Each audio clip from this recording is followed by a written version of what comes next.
राष्ट्रीय जगत vision news में आपका स्वागत है। मैं हूं आपके साथ वीना। बिलासपुर प्रेस क्लब का चुनाव एक बार फिर विवादों में घिर गया है। कई शिकायतों के बाद अब इस चुनाव की प्रक्रिया जो है वो सवालों के घेरे में है। कैसे, देखिए हमारी इस खबर में। बिलासपुर प्रेस क्लब का चुनाव शुरू होने से पहले ही विवादों में घिर गया है। अब तक प्रेस क्लब चुनाव में हो रही अनियमितता की शिकायतों की संख्या 9 पहुंच चुकी है, जिसके बाद सहायक रजिस्ट्रार फर्म्स एवं सोसाइटी ज्ञान प्रकाश साहू ने प्रेस क्लब की पूर्व कार्यकारिणी को सख्त चेतावनी दी है कि प्रेस क्लब को निष्पक्ष और शांतिपूर्ण चुनाव करवाना है।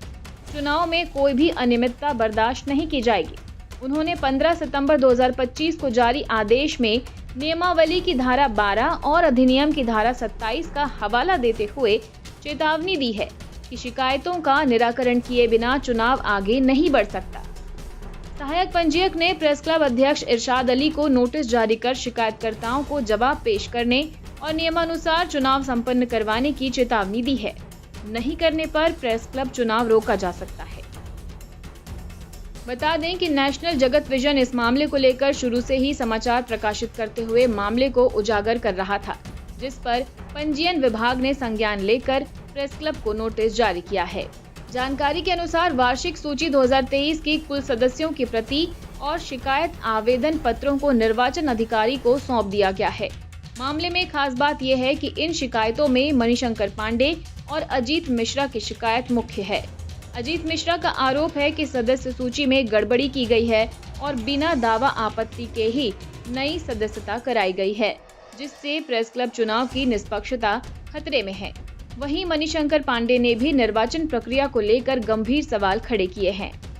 बता दें कि सदस्यता का विवाद कोई नया नहीं है, लेकिन इस बार हालात इतने बिगड़े हैं कि सहायक रजिस्ट्रार को सीधे दखल देना पड़ा। आदेश में साफ कहा गया है कि जिला सहायक रजिस्ट्रार और निर्वाचन अधिकारी दोनों को शिकायतों के निराकरण की रिपोर्ट तुरंत देनी होगी।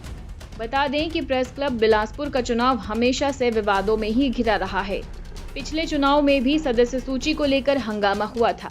इस बार फिर वही इतिहास दोहराया जा रहा है। फर्क सिर्फ इतना है कि इस बार अधिकारी शुरू से ही सक्रिय हैं। राजनीतिक विश्लेषकों का मानना है कि प्रेस क्लब चुनाव में सत्ता की राजनीति का असर साफ झलकता है। पत्रकारिता के नाम पर बने इस संगठन में गुटबाजी किसी राजनीतिक पार्टी से कम नहीं है। अब देखना होगा कि शिकायतों का निदान कितनी तेजी से होता है और चुनाव किस तरह निष्पक्ष माहौल में संपन्न होते हैं, क्योंकि यदि ये विवाद और खिंचता गया तो पत्रकारों की साख पर भी सवाल खड़ा हो जाएगा। और फिलहाल खबरों में इतना ही। अपडेटेड रहने के लिए हमारे चैनल को सब्सक्राइब कर लीजिए। नई खबरों के नोटिफिकेशन के लिए बेल आइकन जरूर दबाइए। नमस्कार।